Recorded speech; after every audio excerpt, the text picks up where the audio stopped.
கர்த்தர் சொல்லுகிறார். அதிகாரம் 50. கர்த்தர் சொல்லுகிறார், நான் உங்கள் தாயை அனுப்பிவிட்டபோது அவளுக்கு கொடுத்த தள்ளுதற் சீட்டு எங்கே? அல்லது எனக்கு கடன் கொடுத்த எவனுக்கு உங்களை நான் விற்று போட்டேன்? இதோ, உங்கள் அக்கிரமங்கள் நிமித்தம் நீங்கள் விற்கப்பட்டீர்கள். உங்கள் பாதகங்களின் நிமித்தம் உங்கள் தாய் அனுப்பிவிடப்பட்டாள். நான் வந்தபோது ஒருவனும் இல்லாமற் போனதென்ன? நான் கூப்பிட்டபோது மறு உத்தரவு கொடுக்க ஒருவனும் இல்லாமற் போனதென்ன?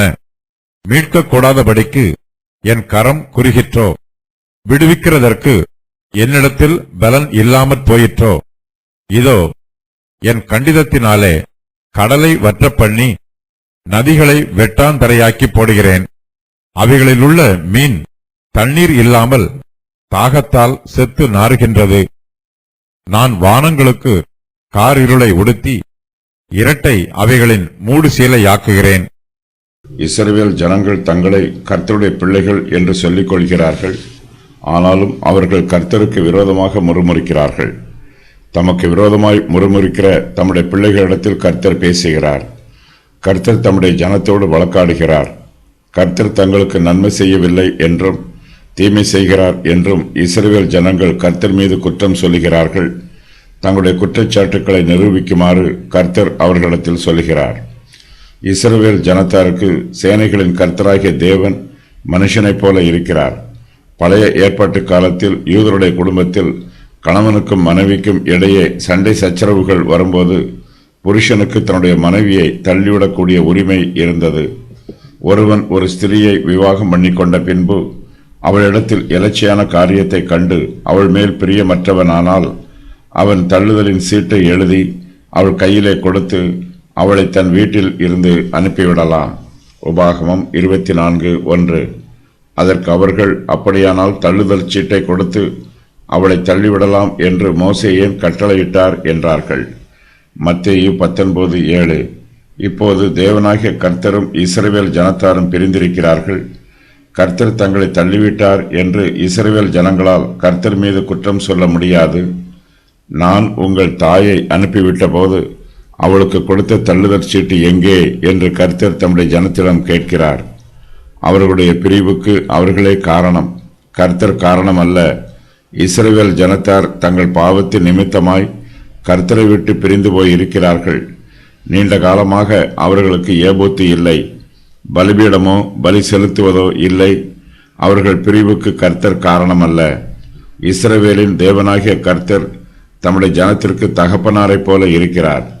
பழைய ஏற்பாட்டு காலத்தில் ஒரு தகப்பன் கடன்பட்டிருக்கும் போது தன்னுடைய கடனை அடைப்பதற்கு தன்னுடைய பிள்ளைகளை அடிமையாக விற்று போடலாம். இப்போது யூதர்கள் பாபிலோன் தேசத்தாரிடம் அடிமைகளாக விற்கப்பட்டிருக்கிறார்கள். இதன் பின்பு அவர்கள் ரோம தேசத்தாரிடம் அடிமைகளாக விற்கப்படுகிறார்கள். கர்த்தர் யாருக்கும் கடன்பட்டவர் அல்ல. தம்முடைய கடனை செலுத்துவதற்காக அவர் தம்முடைய பிள்ளைகளை யாரிடத்திலும் அடிமைகளாக விற்றவரும் அல்ல. எனக்கு கடன் கொடுத்த எவனுக்கு உங்களை நான் விற்று போட்டேன் என்று கர்த்தர் தம்முடைய ஜனத்திடம் கேட்கிறார். இஸ்ரவேல் ஜனங்கள் கர்த்தரை விட்டு பிரிந்து அந்நிய தேசத்திலே அடிமைகளாக இருப்பதற்கு அவர்களே காரணம். இதோ, உங்கள் அக்கிரமத்தின் நிமித்தம் நீங்கள் விற்கப்பட்டீர்கள். உங்கள் பாதகங்களின் நிமித்தம் உங்கள் தாய் அனுப்பிவிடப்பட்டாள் என்று கர்த்தர் சொல்கிறார். தங்களுடைய அழிவுக்கு இஸ்ரவேல் புத்திரரே காரணம். அவர்களுடைய அக்கிரமங்களும் பாதகங்களும் அவர்களை அழித்து போட்டது. மாம்ச இச்சைகளை நிறைவேற்ற வேண்டும் என்பதற்காக இஸ்ரவேல் ஜனத்தார் கர்த்தருடைய பிரமாணத்திற்கு கீழ்ப்படியாமல் அவரை விட்டு விலகி போய்விட்டார்கள். அவர்களுடைய அக்கிரமங்களின் நிமித்தம் அவர்கள் தங்களை தாங்களே விற்று போட்டார்கள். துன்மார்க்கமான கிரியைகளை நடப்பிக்க வேண்டும் என்னும் வாஞ்சையில் அவர்கள் கர்த்தருடைய பரிசுத்த சமூகத்தை விட்டு விலகி போக வேண்டும் என்று விரும்பினார்கள். கர்த்தர் தம்முடைய தெய்வீக நீதியின் பிரகாரமாய் இஸ்ரவேல் ஜனங்களை அவர்களுடைய சத்துருக்களின் கைகளில் விற்று போட்டார். அப்பொழுது சமாயா தீர்க்கதரிசி ரகபியாமிடத்துக்கும் ஷீஷாக்கி நிமித்தம் எருசலேமிலே வந்து கூடியிருக்கிற யூதாவின் பிரபுக்கள் இடத்துக்கும் வந்து அவர்களை நோக்கி, நீங்கள் என்னை விட்டுவிட்டீர்கள், ஆகையால் நான் உங்களையும் சீஷாக்கின் கையிலே விழும்படி விட்டுவிட்டேன் என்று கர்த்தர் சொல்லுகிறார் என்றான். ஆனாலும் என்னை சேவிக்கிறதற்கும் அந்நிய தேசங்களின் ராஜ்யங்களை சேவிக்கிறதற்கும் இருக்கிற வித்தியாசத்தை அவர்கள் அறியும்படிக்கு அவனை சேவிக்கிறவர்கள் ஆவார்கள் என்றார். 2 நாளாகமம் 12:5-8. இஸ்ரவேல் புத்திரர் சேனைகளின் கர்த்தராகிய தங்கள் தேவனை ஆராதியாமல் விக்கிரகங்களை ஆராதித்தார்கள். அவர்களுடைய விக்கிரக ஆராதனையின் நிமித்தமாய் கர்த்தர் அவர்களை பாபிலோன் தேசத்து சிறையிருப்புக்கு அனுப்பிவிட்டார். புதிய ஏற்பாட்டு காலத்தில் யூதர்கள் கர்த்தராகிய இயேசு கிறிஸ்துவை ஏற்றுக்கொள்ளாமல் அவரை சிலுவையிலே அறைந்தார்கள். அவர்களுடைய அக்கிரமங்களின் நிமித்தம் அவர்கள் தங்களை தாங்களே ரோம பேரரசுக்கு விற்று போட்டார்கள். யூதர்களுடைய பாதகங்களின் நிமித்தம் அவர்களுக்கு ரோம பேரரசு மூலமாய் வேதனைகளும் உபத்திரவங்களும் உண்டாயிற்று. இஸ்ரவேல் ஜனத்தார் கர்த்தருக்கு விரோதமாக பாவம் செய்தாலும் கர்த்தர் தம்முடைய கிருபையை அவர்களுக்கு வெளிப்படுத்துகிறார். தம்முடைய உதவி கரத்தை அவர்களுக்கு நேராக நீட்டுகிறார். இஸ்ரவேல் ஜனத்தார் தம்மை விட்டு பிரிந்து போகும்போது தம்மை விட்டு விலகி போகாமல் அவர்களை தடை பண்ண முயற்சி பண்ணுகிறார். அவர்கள் தங்களை அந்நிய தேசத்தாருக்கு விற்று போடும்போது அதை நிறைவேறாதபடி அதை தடுப்பதற்கு கர்த்தர் பிரயாசப்படுகிறார். ஆனால் அவர்களோ கர்த்தரையும் அவருடைய அன்பையும் கிருபையையும் அசட்டை பண்ணி விடுகிறார்கள். நான் வந்தபோது ஒருவனும் இல்லாமற் போனதென்ன, நான் கூப்பிட்ட போது மறு உத்தரவு கொடுக்க ஒருவனும் இல்லாமற் போனதென்ன, மீட்கக்கூடாதபடிக்கு என் கரம் குறுகிற்றோ, விடுவிக்கிறதற்கு என்னிடத்தில் பலன் இல்லாமல் போயிற்றோ என்று கர்த்தர் இஸ்ரவேல் புத்திரரிடம் தம்முடைய நீதியை எடுத்துச் சொல்கிறார்.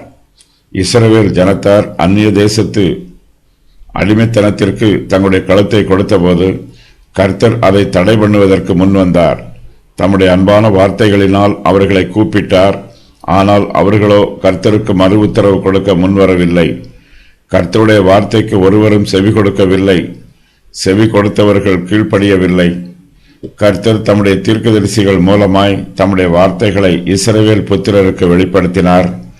அவர்கள் கர்த்தருடைய வார்த்தையை வெளிப்படுத்திய போது இஸ்ரவேல் புத்திரரில் ஒருவரும் தீர்க்கதரிசிகளுக்கு செவி கொடுக்கவில்லை. தீர்க்கதரிசிகள் எச்சரிப்பின் வார்த்தைகளையும் சொன்னார்கள். அவர்களோ அதற்கும் கீழ்ப்படியவில்லை. துணிகரமாய் பாவம் செய்தார்கள். தங்கள் அக்கிரமங்களிலும் பாதகங்களிலும் தீர்மானமாய் இருந்தார்கள். ஆனாலும் அவர்கள் தேவனுடைய ஸ்தானாபதிகளை பரியாசம் பண்ணி அவருடைய வார்த்தைகளை அசட்டை செய்து அவருடைய தீர்க்கதரிசிகளை நிந்தித்தபடியால் கர்த்தருடைய உக்கிரம் அவருடைய ஜனத்தின் மேல் மூண்டது. சகாயம் இல்லாமல் போயிற்று. ஆதலால் அவர் அவர்கள் மேல் கல்தேயரின் ராஜாவை வரப்பண்ணினார். அவன் அவர்கள் வாலிபரை அவர்களுடைய பரிசுத்தமான ஆலயத்திலே பட்டயத்தினால் கொன்று வாலிபரையும் கன்னியா ஸ்திரீகளையும் முதியோரையும் விருத்தாப்பியரையும் தப்பவிடவில்லை. எல்லோரையும் தேவன் அவன் கையிலே ஒப்புக் கொடுத்தார். 2 நாளாகமம் 36:16-17. சேனைகளின் கர்த்தர் கடைசியாக தம்முடைய சொந்த குமாரனையே அவர்கள் மத்தியில் அனுப்பினார். அவர்கள் தமக்கு சொந்தமானவர்கள் மத்தியில் வந்தார். அவருக்கு சொந்தமானவர்களோ அவரை ஏற்றுக்கொள்ளவில்லை. அவர்கள் இயேசு கிறிஸ்துவை அறிந்து கொள்ளவில்லை. தங்களுக்கு சொந்தமான சமாதானத்தை எப்படி பெற்றுக்கொள்வது என்பதும் அவர்களுக்கு தெரியவில்லை. தங்களுடைய மீறுதல்களினாலும் அக்கிரமங்களினாலும் அவர்களுடைய வீடும் தேசமும் பாழாய் போயிற்று. அதற்கு அவர்கள் அந்த கொடியரை கொடுமையாய் அழித்து ஏற்ற காலங்களில் தனக்கு கனிகளை கொடுக்கத்தக்க வேறே தோட்டக்காரரிடத்தில் திராட்சை தோட்டத்தை குத்தகையாக கொடுப்பான் என்றார்கள். மத்தேயு 21:41. எருசலேமே, எருசலேமே, தீர்க்கதரிசிகளை கொலை செய்து உன்னிடத்தில் அனுப்பப்பட்டவர்களை கல்லெறிகிறவளே, கோழி தன் குஞ்சுகளை தன் சிறகுகளின் கீழே கூட்டி சேர்த்து கொள்ளும் வண்ணமாக நான் எத்தனை தரமோ உன் பிள்ளைகளை கூட்டி சேர்த்து கொள்ள மனதாயிருந்தேன். உங்களுக்கோ மனதில்லாமல் போயிற்று. இதோ உங்கள் வீடு உங்களுக்கு பாழாக்கி விடப்படும். மத்தேயு 23:37-38. அவர் சமீபமாய் வந்தபோது நகரத்தை பார்த்து அதற்காக கண்ணீர் விட்டு அழுது, உனக்கு கிடைத்த இந்த நாளிலாகிலும் உன் சமாதானத்துக்கு ஏற்றவைகளை நீ அறிந்திருந்தாயானால் நலமாயிருக்கும். இப்பொழுதோ அவைகள் உன் கண்களுக்கு மறைவாய் இருக்கிறது. லூக்கா 19:41-42. இஸ்ரவேல் ஜனத்தார் அந்நிய தேசத்து சிறையிருப்பில் இருப்பதற்கும் அந்நிய புத்திரருக்கு அடிமையாக இருப்பதற்கும் கர்த்தரிடத்தில் பலன் இல்லாமல் போயிற்று என்பது காரணமல்ல. அவர்களை விடுவிக்க கூடாதபடிக்கு கர்த்தருடைய கரம் குறுகி போயிற்று என்பதும் காரணமல்ல. கர்த்தர் எப்போதுமே சர்வ வல்லமை உள்ளவர். அவர் எப்போதுமே கிருபையும் இரக்கமும் நிரம்பியவர். கர்த்தர் தம்முடைய ஜனத்தை பார்த்து, மீட்கக்கூடாதபடிக்கு என் கரம் குறுகிற்றோ, விடுவிக்கிறதற்கு என்னிடத்தில் பலன் இல்லாமல் போயிற்றோ என்று கேட்கிறார். கர்த்தர் தம்முடைய வல்லமையை பற்றி சொல்லும்போது, இதோ என் கண்டிதத்தினாலே கடலை வற்ற பண்ணி நதிகளை வெட்டாந்தரையாக்கி போடுகிறேன். அவைகளில் உள்ள மீன் தண்ணீர் இல்லாமல் தாகத்தால் செத்து நாறுகின்றது. நான் வானங்களுக்கு காரிருளை உடுத்தி இரட்டை அவைகளின் மூடு சீலையாக்குகிறேன் என்று சொல்கிறார். கர்த்தருடைய வல்லமையை யாராலும் மட்டுப்படுத்த முடியாது. கர்த்தர் செய்ய நினைக்கிற காரியம் ஒருபோதும் தடைபடாது. கர்த்தராகிய இயேசு கிறிஸ்து உலக மீட்பராய் இருக்கிறார். கர்த்தரால் எல்லோரையும் மீட்டுக்கொள்ள முடியும். தேவனாகிய கர்த்தர் நம்மிடத்தில் விசுவாசத்தை எதிர்பார்க்கிறார். நம்மிடத்தில் சிறிது விசுவாசம் இருந்தாலும் அந்த விசுவாசம் மலையை பெயர்க்கத்தக்க விசுவாசமாயிருக்கும். நம்முடைய விசுவாசத்தை கனம் பண்ணுகிற கர்த்தர் பழைய ஏற்பாட்டு காலத்தில் பாபிலோன் தேசத்து சிறையிருப்பில் இருந்த யூத ஜனங்களுடைய விசுவாசத்தையும் கனப்படுத்தினார். நிறைவேறிய முன்னறிவிப்புகள். யூதா தள்ளிவிடப்படும். கர்த்தர் யூதாவை தள்ளிவிடும் போது அந்நாளில் ஒருவனாலும் யூதாவுக்கு உதவி புரிய முடியாது. மேசியா மட்டுமே ரட்சிப்பதற்கும் மீட்பதற்கும் வல்லமை உள்ளவர். கர்த்தராகிய ஆண்டவர் எனக்கு கல்விமானின் நாவை தந்தருளினார். காலைதோறும் என்னை எழுப்புகிறார். கர்த்தராகிய ஆண்டவர் என் செவியை திறந்தார். அடிக்கிறவர்களுக்கு என் முதுகை ஒப்புக் கொடுத்தேன். அவமானத்துக்கும் உமிழ் நீருக்கும் என் முகத்தை மறைக்கவில்லை. கர்த்தராகிய ஆண்டவர் எனக்கு துணை செய்கிறார். நான் வெட்கப்படேன். என் முகத்தை கற்பாறையைப் போல் ஆக்கினேன். நான் வெட்கப்பட்டு போவதில்லை. என்னை நீதிமான் ஆக்குகிறவர் சமீபமாய் இருக்கிறார். என்னை ஆக்கினைக்குள்ளாக தீர்க்கிறவர்கள் அழிந்து போவார்கள். கர்த்தருடைய சொல்லை கேட்காமல் கர்த்தருக்கு பயப்படாமல் ஜீவிக்கிறவன் வேதனையில் கிடப்பான். இந்த தீர்க்க தரிசனம் இறந்த கால மொழிநடையில் கூறப்பட்டுள்ளது. ஆயினும் இது பல வருஷங்களுக்கு பின்பே நிறைவேறும். இந்த தீர்க்க தரிசனம் கூறப்பட்டு 133 வருஷங்களுக்கு பின்பே கர்த்தர் யூதாவை தள்ளிவிடுவார். மேலும் இதில் மேசியாவை பற்றி கூறப்பட்டிருக்கும் சம்பவங்கள் 200 வருஷங்களுக்கு பின்பு நடைபெறும். யூதர் கர்த்தருக்கு விரோதமாக பாவம் செய்தபடியினால் கர்த்தர் அந்த தேசத்தை தள்ளிவிட்டார். பாபிலோனின் கையில் யூதாவை ஒப்புக் கொடுத்தார். பாபிலோனியர் யூதா தேசத்தாரை சிறைப்பிடித்துச் சென்றார்கள்.